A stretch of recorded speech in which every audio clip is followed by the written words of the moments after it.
I never imagined my life would change so drastically. Growing up, my parents had been my rock, my constant support. We weren't wealthy, but we were happy. When I lost them in a tragic car accident just 2 years after my marriage to Liam, my world fell apart. Their absence left a void that I thought could never be filled. At first, Liam was supportive, holding me as I cried myself to sleep night after night. But things began to shift subtly, like a shadow creeping in at the edges of my life. Liam came from a well-off family. His parents, Harold and Marjorie, were influential, wealthy, and, most of all, cold. They had never approved of me. Marjorie once told me at a family gathering, "You're lucky my son sees something in you. Don't forget where you come from." I brushed it off then, thinking it was just her way of asserting dominance. But after my parents' death, her words seemed to echo in every interaction we had. Initially, I moved in with Liam's family temporarily while we searched for a new place. What started as temporary, though, turned into something far more sinister. Marjorie's disdain turned into outright hostility. She assigned me chores around the house as if I were the live-in maid. "If you're staying under this roof, you'll need to pull your weight," she'd say with a saccharine smile that barely masked her contempt. At first, I complied without complaint. After all, I was grieving and didn't want to cause trouble. But soon, it became clear that this wasn't just about helping out. Harold and Marjorie treated me as if I were beneath them. They'd host lavish dinners, inviting their high society friends, while I was relegated to serving drinks and cleaning up afterward. Once, during one of these events, Marjorie's voice cut through the room like a whip. "Sarah, dear, you missed a spot," she sneered, pointing to a speck of dust on the mantel. The guests laughed, and my cheeks burned with humiliation. Liam, standing nearby, said nothing. I tried to talk to Liam about it that night. "Your parents treat me like I'm their servant," I said, my voice trembling. He sighed, running a hand through his hair. "They're just old-fashioned. Sarah, don't take it personally. It's their house, after all." "Old-fashioned?" I repeated incredulously. "Liam, they're demeaning me, can't you see that?" "Just let it go," he said, turning away. That was the beginning of the wedge that started to grow between us. One evening, Marjorie's friend, Evelyn, came over for tea. I was in the kitchen, preparing a tray, when I overheard their conversation. "Honestly, Marjorie," Evelyn said, "why does she even stay here? You'd think she'd have some pride." Marjorie's laugh was icy. "She has nowhere else to go. Poor thing, she's just lucky we're so charitable." The words cut through me like shards of glass. I wanted to march into the room and confront them, but I knew it would only make things worse. Instead, I stayed in the kitchen, gripping the edge of the counter until my knuckles turned white. As the months passed, their treatment grew worse. Harold would make snide comments about how people like me didn't understand the value of hard work, despite the fact that I had been juggling 2 jobs to help Liam through college before we got married. Marjorie, meanwhile, seemed to delight in finding new ways to humiliate me. Once, during a family dinner, she asked, "Sarah, do you even know which fork to use?" The table erupted in laughter, and I felt like sinking into the floor. But the breaking point came one fateful evening. Harold announced that his boss, Mr. Grant, would be coming over for dinner. "This is an important night," he said, looking pointedly at me. "Try not to embarrass us, Sarah." That night, as I set the table with trembling hands, I resolved to endure whatever insults came my way. For Liam's sake, I told myself, but deep down, a part of me wondered how much longer I could take it. Little did I know, that evening would change everything. As the months wore on, my situation with Thomas's family continued to worsen. Despite my best efforts to blend into their world and earn their respect, nothing I did seemed good enough. Each day blurred into the next, with tasks piling up and the disdain from my in-laws becoming more overt.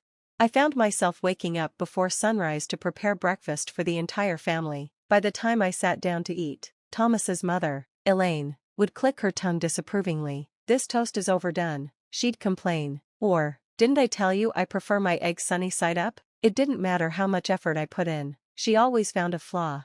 Thomas's father, Richard, wasn't much better. He often treated me like invisible help. If Elaine had guests over, Richard would bark at me to refill glasses or serve hors d'oeuvres, all while ignoring my existence otherwise. I felt like a stranger in the home I had once thought of as my refuge.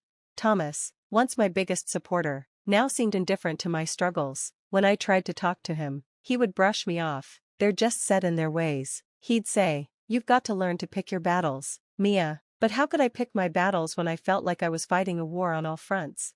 My breaking point came one evening when Elaine invited some of her friends over for a dinner party. She spent the entire day barking orders at me, making sure the house was spotless and the menu impeccable. I was exhausted by the time the guests arrived, but I put on a polite smile and carried out the tasks she assigned me.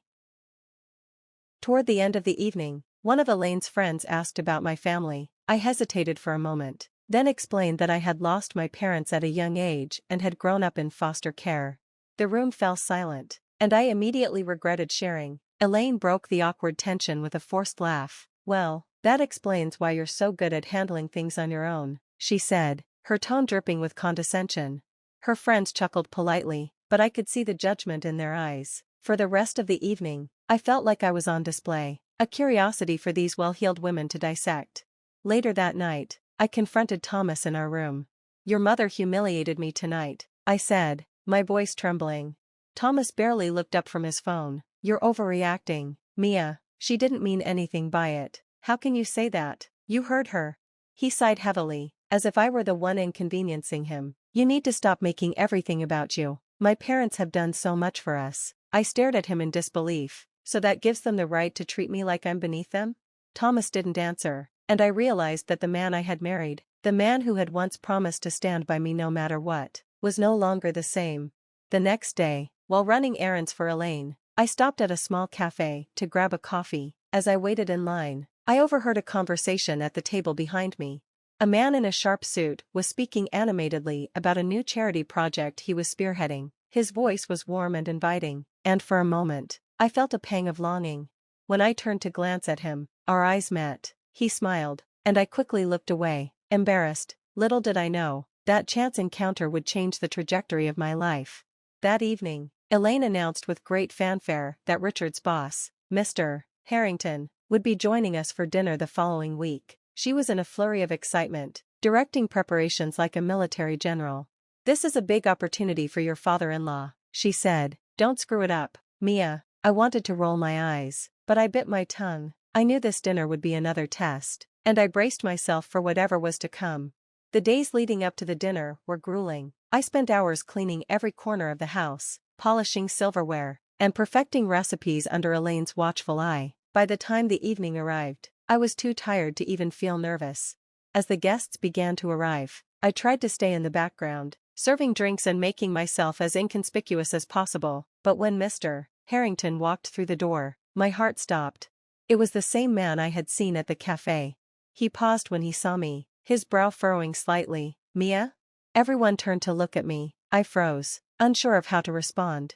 "You two know each other?" Richard asked, his tone laced with suspicion. Mr. Harrington's face broke into a smile. "Oh, we go way back, don't we, Mia?" The room buzzed with curiosity, and I could feel Elaine's eyes burning into me. I had no idea how to explain this twist of fate, but one thing was clear: everything was about to change. The moment hung heavy in the air as everyone waited for me to respond. My mind raced, trying to process Mr. Harrington's words. "We did go way back, but not in the way anyone in this room might imagine." "Why, yes," I stammered. "Mr. Harrington knew my parents." Richard's eyes narrowed, clearly suspicious. Elaine, ever the perfectionist host, tried to diffuse the tension with a forced laugh. "Well, what a small world. Please, come in, Mr. Harrington." As dinner progressed, the conversation seemed to center around Mr. Harrington. As everyone fawned over his stories of success, I quietly served dishes, keeping my head down and avoiding his gaze. But every so often, I'd catch him watching me with a curious expression. Finally, as the evening began to wind down, Mr. Harrington asked to speak with me privately. Elaine looked displeased, but she didn't dare argue with someone of his status. We stepped into the hallway, and he turned to me with an incredulous expression. "Mia, is it really you? I can't believe this. How have you been?" Hearing the genuine concern in his voice brought tears to my eyes. "It's been difficult," I admitted. He nodded, his brow furrowing. "After your parents passed, I lost touch with you. I tried to find out where you'd gone, but I ended up in the foster system," I said quietly. His face fell. "I'm so sorry, Mia. Your parents were dear friends of mine. They would be heartbroken to know what you've been through." I didn't know what to say. The flood of memories from my childhood, coupled with the overwhelming kindness in his voice, made me feel a mixture of relief and sorrow. "Mr. Harrington's concern didn't end there. As he prepared to leave, he asked Richard and Elaine if I could see him to his car. They reluctantly agreed, clearly eager to maintain their connection to such an influential figure. As we walked down the driveway, he turned to me and said, "Mia, you don't belong here. They treat you like you're nothing, but I can see that you've grown into a strong, capable woman. Your parents would be proud of you." Tears welled up in my eyes again. No one had spoken to me like this in years. "I don't have anywhere else to go," I said, my voice trembling. He placed a comforting hand on my shoulder. "You have me now. I'll help you get back on your feet, I promise." Over the next few days, Mr. Harrington's words stayed with me. For the first time in years, I felt a glimmer of hope. I began to imagine a life beyond the walls of Thomas's family home, a life where I could reclaim my sense of self-worth. But breaking free wasn't going to be easy. I knew that Elaine and Richard would never let me go without a fight. They saw me as nothing more than a convenient housekeeper, someone who could be easily controlled. That's when Mr. Harrington reached out to me with a plan.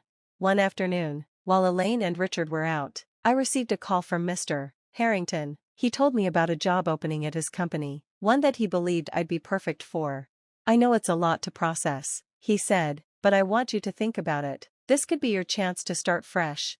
I hesitated. The idea of working for someone as accomplished as Mr. Harrington was both exciting and intimidating, but more than that, I feared how Thomas and his family would react if they found out.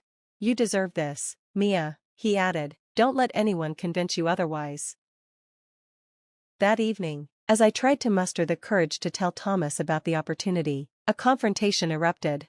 Elaine stormed into the kitchen, furious that I had forgotten to polish the silverware for an upcoming party. "You can't even do the simplest tasks right," she snapped. Before I could respond, Thomas chimed in, "Mom's right, Mia, you've been slipping up a lot lately." His words felt like a slap in the face. After everything I had endured, this was how they saw me? Something inside me snapped. I thought of Mr. Harrington's offer, of his belief in me, and of the life I could have if I was brave enough to take a step forward. I looked Thomas in the eye and said, "I'm done." His brow furrowed. "What are you talking about?" "I'm done being treated like a servant. I'm done living in a house where I'm not respected. I'm leaving." The room fell silent. Elaine and Richard stared at me in shock, and for once, Thomas had no words. That night, I packed my things and left. As I walked out the door, I felt a mixture of fear and exhilaration. I didn't know what the future held, but I knew one thing: I wasn't going to let anyone hold me back anymore.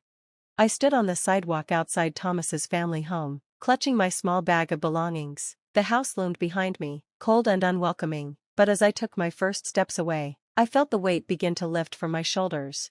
That night, I stayed at a small motel, using the little savings I had managed to squirrel away. I replayed the events of the day in my mind, wondering if I had made the right decision. Doubts crept in, but then I thought of Mr. Harrington's words. "You don't belong there, Mia, you're capable of so much more." I resolved to believe in him and in myself. The next morning, I called Mr. Harrington to let him know I had left. He was relieved and immediately arranged for me to meet him at his office downtown. Walking into his sleek corporate building, I felt out of place. Everyone was dressed sharply, moving with purpose, and I couldn't help but feel self-conscious in my worn-out clothes. But when Mr. Harrington greeted me with a warm smile, some of my nervousness melted away. "I'm so glad you came," he said, ushering me into his office. "I've been thinking about how we can get you started on the right foot."